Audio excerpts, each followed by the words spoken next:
As the fight over the proposed transmission line heats up, landowners are left wondering if they will lose part of their property to eminent domain to make way for this power project. Many farmers say if that happens, they could lose so much money. Fox 45's Jessica Babb joins us live with a closer look at the proposed bill in Annapolis that could actually protect them. Jessica.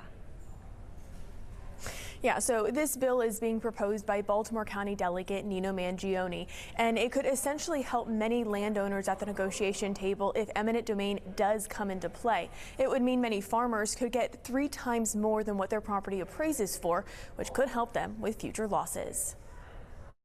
Stepping up to the mic in Annapolis, Baltimore County Delegate Nino Mangione didn't mince words. Regretfully, some of the most productive farmland in Maryland is under threat by an out-of-state company that wants to destroy our farming communities and their enterprises with unneeded power lines. With farmers worried that the proposed 70-mile transmission line crossing Baltimore, Carroll, and Frederick counties could threaten their livelihood. Once farmland is used for projects like these, we won't get it back. Public Service Enterprise Group, the developer of the proposed transmission line, says if the state approves the project, they're willing to negotiate with property owners.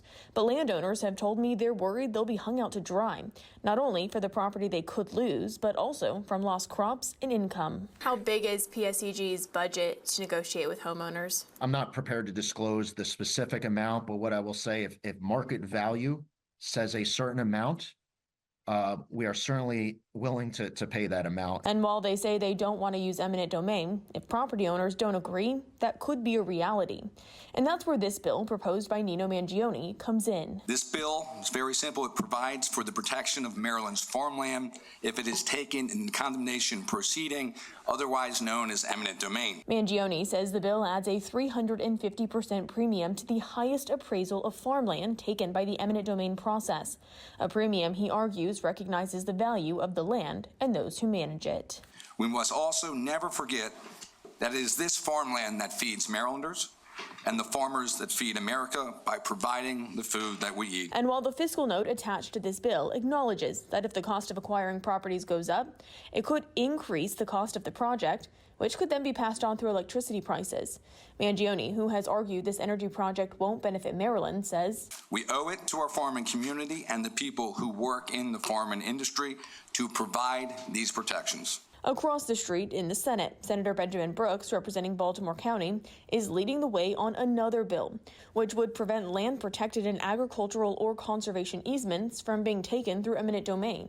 Brooks says the transmission line, it comes at a dire cost to Marylanders. Our state cannot and should not break its promise to these residents who have invested time, money, and care in conserving our pristine agricultural land.